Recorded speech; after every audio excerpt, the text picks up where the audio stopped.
ओम श्री परमात्मा नमः।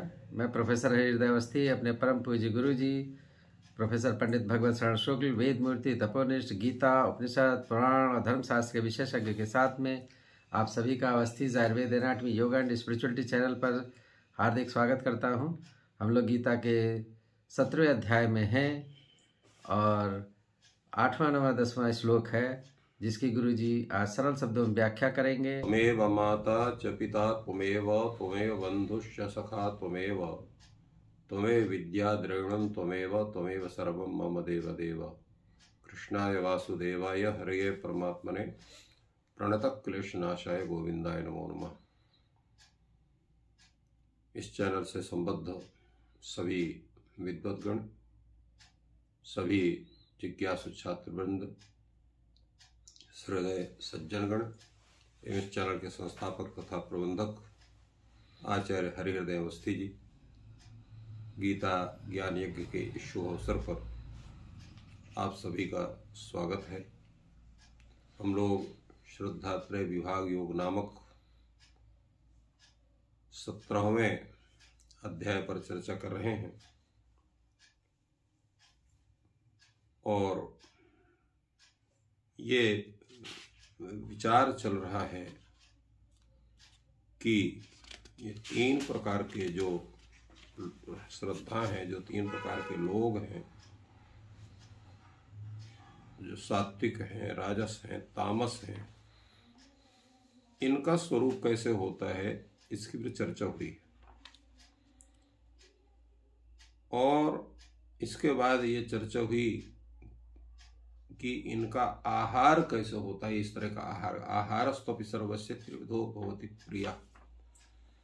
सात्विक, राजस और तामस जो व्यक्ति हैं उनके सबके आहार भी वैसे होते हैं, वही उनको प्रिय लगते हैं। उसका कारण यह है कि व्यक्ति की जैसी प्रकृति होती है उससे संबद्ध वस्तु ही उसे अच्छी या बुरी लगती है। तो ये 3 प्रकार के आहार क्या हैं, कैसे उन आहारों के प्रति लोगों का झुकाव होता है, वही वह चाहते हैं, इस पर गीता में भगवान ने चर्चा की है। आयु सत्व बलारोग्य सुख प्रीति विवर्धनाः रस्याः स्निग्धा स्थिरा हृदया आहारा सात्विक प्रिया। सात्विक आहार क्या है? भगवान कहते हैं जो आपकी आयु को वर्धन करे। आयु का वर्धन कैसे होगा? जब आपका शरीर स्वस्थ रहेगा, निरोग रहेगा, किसी भी प्रकार की कोई व्याधि का दबाव आपके शरीर पर नहीं रहेगा, तो स्वतः आपकी आयु की अभिवृद्धि होगी। क्योंकि शरीर में जो जीवन शक्ति है वो जीवन शक्ति तभी रहेगी जब रोगों का प्रभाव आपके शरीर में बिल्कुल भी नहीं होगा। तो आपका जो भोजन हो कैसा होना चाहिए? आयु वर्धक होना चाहिए, अर्थात आपको निरोग रखने में जो सहायक हो। दूसरे कैसा होना चाहिए? सात्विक भोजन होना चाहिए। सत्व का अर्थ है यहाँ बुद्धि है, बुद्धि को निर्बल करने वाला, उसको तीक्ष्ण करने वाला, उसको सूक्ष्मदर्शी करने वाला, इस तरह का आपका भोजन होना चाहिए। मैंने अर्थात बुद्धिवर्धक हो, आयुवर्धक हो, बुद्धिवर्धक हो। और तीसरा है बलवर्धक हो।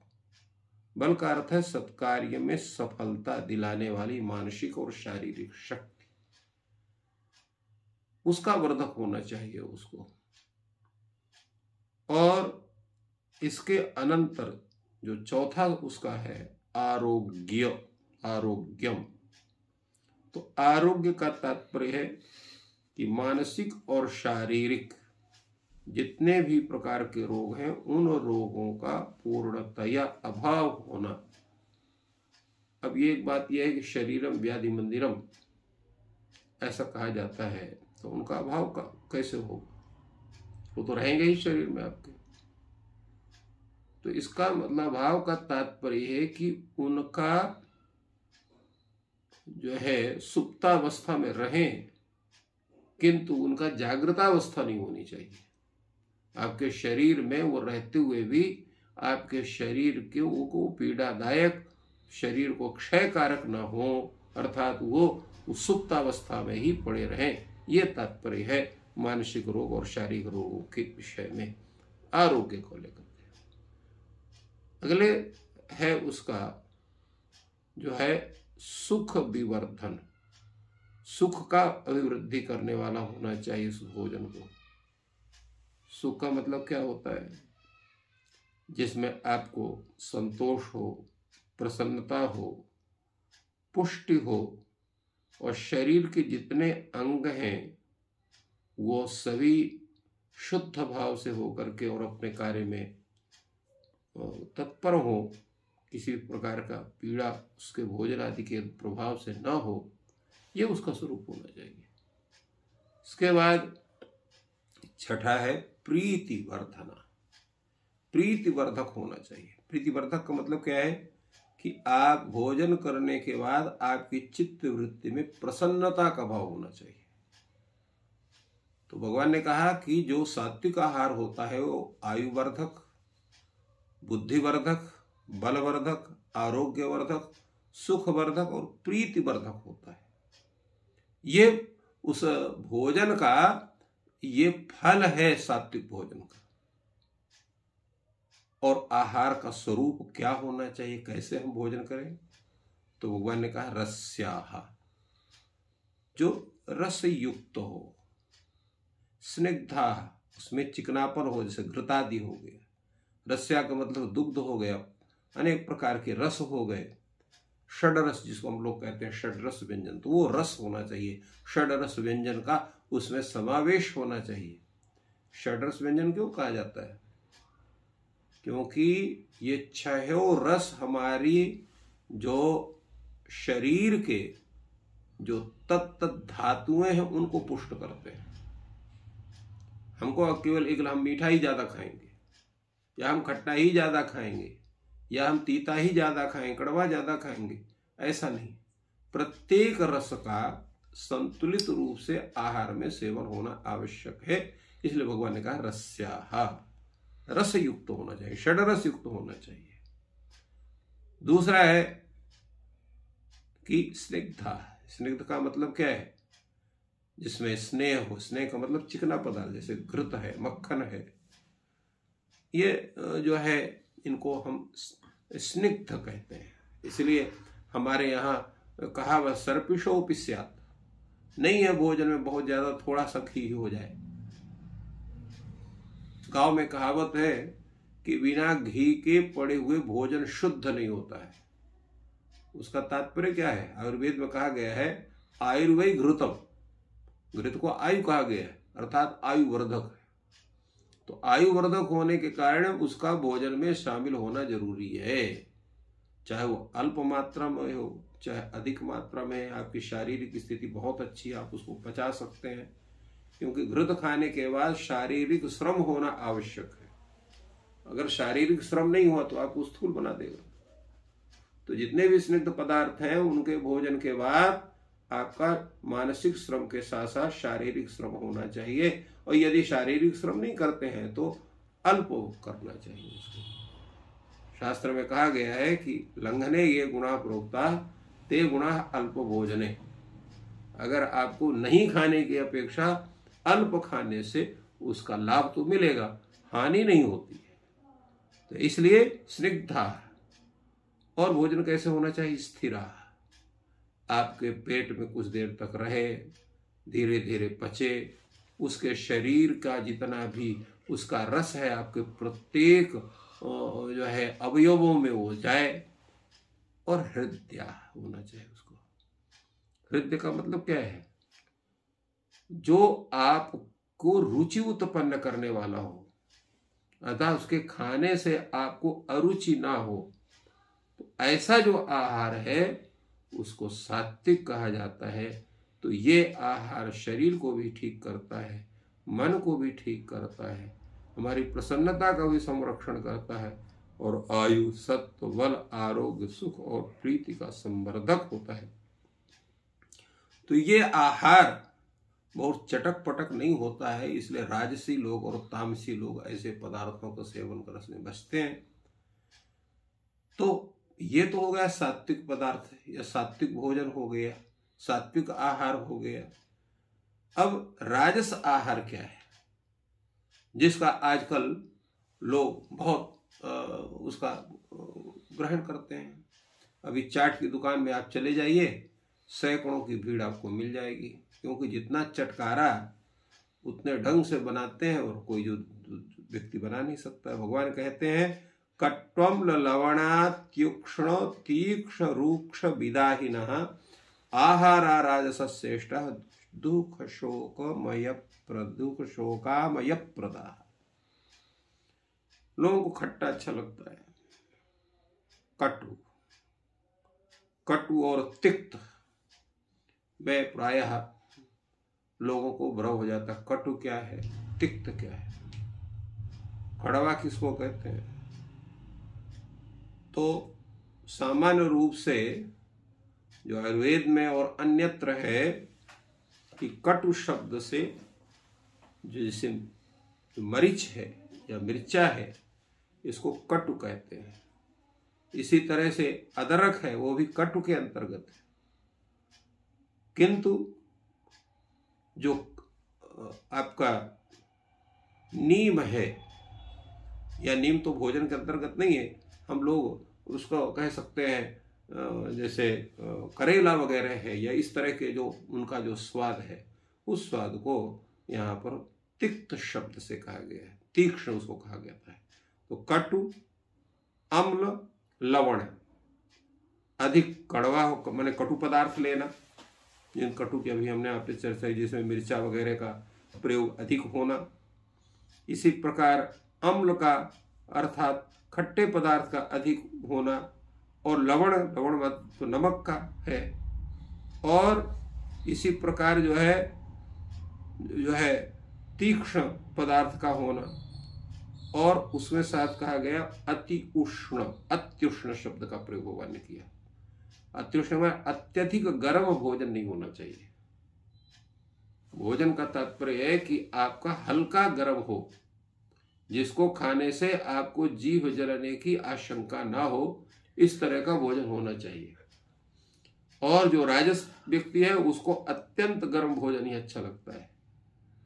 और तीक्ष्ण के विषय में जैसे बतलाया कि जो उसका तीता होना चाहिए, उसके लिए उसको बहुत अच्छा लगता है। और रूक्ष होना चाहिए उसको, उसका भोजन रूक्ष, सूखा भोजन, वो ज़्यादा उसको अच्छा लगता है। खाने के बाद जिसमें गले में, पेट में जलन होने लग जाए, इतना उसमें कटु पदार्थ या तिक्त पदार्थ पड़ा हुआ है, या तैल की मात्रा बहुत अधिक हो गई है, ऐसा पदार्थ, तो ये करता क्या है? क्योंकि सात्विक भोजन में तो आयु, सत्व, बलारोग्य, सुख, प्रीति, विवर्धनत्व है। इसमें भगवान ने कहा दुख शोकमय प्रदा। दुख है शोक, दुख, शोक और आमय। आमय का अर्थ होता है रोग। तो दुख को प्रदान करता है, शोक को प्रदान करता है। शोक का अर्थ क्या है? चिंता। बहुत खा लिया, अब परेशानी पैदा हो गई तो शोक हो गया, चिंता हो गई कहीं कोई दिक्कत ना हो जाए, और रोग उससे उत्पन्न होते हैं। रोग उत्पन्न होने के कारण है कि शरीर को जिन जिन रसों की आवश्यकता है वो रस उसको मिले नहीं। 3 या रस मिले, 4 रस मिले, परंतु जो मधुर रस है और अन्य रस हैं, यद्यपि सात्विक पदार्थ में भी कट्टम्ल, लवणादि होते हैं, किंतु उनकी मात्रा जो है उचित मात्रा होती है। जितना तक स्वाद बन जाए उतना ही उसका प्रयोग होता है, उससे अधिक का प्रयोग नहीं होता है। इसलिए जो है लवण को जो है रसराज भी कहा गया। कोई भोजन हो अगर उसमें लवण नहीं है तो वो रुचिकर नहीं होता है, परंतु अधिक हो जाए तो गड़बड़ होता है। लवण बिना सब व्यंजन जैसे व्यर्थ कहा गया है लवण के बिना। इसी प्रकार सभी का उचित प्रयोग जो होता है तो सात्विक भोजन होगा, और अधिक प्रयोग होने से वो राजस भोजन हो जाएगा। जब ये जैसे भी चर्चा हुई तो ये भोजन किसको प्रिय होता है? राजस व्यक्ति को। वो पहले जाएगा तो होटल में कहे कुछ चटपटा ऐसा हो उस चीज को खिलाओ, और नहीं कहे जो सबसे स्वादिष्ट मीठा पदार्थ हो, अत्यंत सुंदर हो, सात्विक हो वो पदार्थ खिलाओ, वो काबे नहीं करेगा। तो ये स्थिति होती है राजस प्रिय व्यक्ति के लिए, राजस भोजन के लिए। और जो तामस व्यक्ति है उसको न तो सात्विक पदार्थ अच्छा लगता है और ना तो उसको राजस पदार्थ अच्छा लगता है, उसको तामस पदार्थ ही अच्छा लगेगा। तो यात यामं गतरसम पूति पर्यूषितम च यत् उच्छिष्टम विचावेद्यम भोजनम तामस प्रिय। भोजन ऐसा है उसको जो है वो उस बासी हो गया भोजन, बहुत देर तक रखा रह गया है, उनको जो है ना उनको ठंडा ही भोजन अच्छा लगेगा। सवेरे बना के रख देंगे, दोपहर को आएंगे तो खाएंगे या शाम को खाएंगे, दिन में कुछ भी खा लिया। तो यात याम अर्थात 3 घंटे के बाद बना हुआ भोजन आप करते हैं तो यात याम, एक याम का जो स्वरूप है वो 3 घंटे का है। आप भोजन बनाइए और भोजन बना हुआ पदार्थ जब तक उसका उष्णत्व समाप्त ना हो उसको पहले उसका प्रयोग हो जाना चाहिए। 3 घंटे के बाद उसकी उष्णता पूर्ण समाप्त हो जाती है तो यातयाम हो जाता है। यातयामम गत रसम, जिसमें रस ही नहीं, किसी रस की प्रतीति नहीं होती है। और दूसरे क्या है, दुर्गंध युक्त होता, पूति पर्यूषितम, चाहे पूति युक्त हो। पूति का तात्पर्य कोई पदार्थ आपने भोज्य पदार्थ ले आया, उसको रखे हुए हैं, कई दिनों से खा रहे हैं उसी को, तो कई दिनों से जब खाएंगे तो कहीं ना कहीं उसमें जो है अनेक प्रकार के विकृतियां भी उत्पन्न होंगी, उसका जो अपनी एक गंध है उसके जगह पर दुर्गंध हो जाती है, तो पूति पदार्थ हो गए। और पर्युषितम, बासी भोजन, पर्युषित का मतलब होता है बासी भोजन। एक जो है शाम को बनाया और उसी को बचा के रख लिया, सवेरे खाया, तो ऐसा भोजन में क्या है वो शरीर को भी नुकसान करता है, मन को भी जो है अपवित्र करता है। तो मन और शरीर और बुद्धि तीनों अपवित्र होते हैं बासी भोजन करने से। और उच्छिष्टम, उच्छिष्टम का तात्पर्य है कि झूठा भोजन, झूठा भोजन किसी का नहीं करना चाहिए, चाहे वो अपना कोई भी व्यक्ति हो। आजकल तो लोग कहते हैं एक थाली में खाने से प्रेम बढ़ता है, एक थाली में खाने से रोग बढ़ता है। भोजन की विधि शास्त्रों में, आयुर्वेद शास्त्र में बहुत ही अच्छे ढंग से बनाई गई है। कैसे आपको वस्त्र पहन करके भोजन करना चाहिए, किस तरफ मुंह करके भोजन करना चाहिए, कहाँ बैठ करके भोजन करना चाहिए, कैसी अवस्था में भोजन करना चाहिए, इसका पूरा विचार शास्त्रों में है। सब, चाहे आयुर्वेद शास्त्र हो चाहे धर्म शास्त्र हो, सब में बड़ा सुंदर विचार है। पूर्वाभिमुख भोजन करने से क्या होगा, दक्षिणाभिमुख भोजन करने से क्या होगा, पश्चिमाभिमुख भोजन करने से क्या होगा, तो इसी तरह से सभी दिशाओं में मुख करके भोजन करने का है। भोजन बैठ के करना चाहिए कि खड़े खड़े करना चाहिए, भोजन क्या टेबल कुर्सी में बैठ के, आज सब कोई आजकल टेबल कुर्सी में ही बैठ के प्राय सब कोई भोजन करते हैं। भोजन करने की पद्धति यही है कि आप नीचे जमीन में बैठ करके पलथी मार कर सामने जो है एक छोटी सी चौकी या पीढ़ा में थाली को रख करके और तब बैठ करके भोजन करिए। उससे क्या होगा, पूरे शरीर में उस भोजन की स्थिति बनती है। भोजन में ऊर्ध्व वस्त्र निकाल के करने से शरीर को आराम मिलता है, क्योंकि रोम छिद्र खुलते हैं भोजन करते समय गर्म भोजन जा रहा है तो एक प्रकार का शरीर में हलचल बनती है। तो जो ऊपर के वस्त्र, ऊर्ध्व वस्त्र त्याग करके आप भोजन करते हैं तो शरीर को अंदर से उसको सुकून मिलता है और उसका एक अच्छा लाभ मिलता है भोजन करने वाले को भी। और साथ साथ में अनेक प्रकार के वस्त्र पहन करके जब आप भोजन करते हैं, हमने तो ऐसे लोगों को भी देखा है कि नहा करके धो करके सब कुछ करने के बाद जूता मोजा सब डांट के इसके बाद फिर बैठ करके तब भोजन करते हैं। तो ऐसी अवस्था भोजन करने से आपको अनेक प्रकार के रोग होंगे, क्योंकि ठीक से भोजन की स्थिति नहीं बनती है। तो शास्त्र भी यही कहते हैं, और शास्त्र को चाहे आप ना भी मानो तो आयुर्वेद शास्त्र को तो मानना ही पड़ेगा, क्योंकि तो मेडिकल का पूरा है सिस्टम। तो इसलिए हमने देखा है कई वास्तव में धर्मशास्त्र और आयुर्वेद शास्त्र की एक वाक्यता होती है, उसी वाक्य को दोनों कहते हैं। उसका कारण यही है कि जो भी वाक्य धर्मशास्त्र के हैं वो सब विज्ञान से सिद्ध हैं, वो केवल कोरी वार्ता नहीं है, कोरा का आदेश नहीं है। आप नहीं मानोगे तो कोई डंडा लेकर के आयुर्वेद का व्यक्ति नहीं आपको मनवाएगा या धर्मशास्त्र का व्यक्ति नहीं मनवाएगा। इतना जरूर होगा कि उसके द्वारा होने वाली जो हानि है उससे आपको कोई बचा नहीं पाएगा।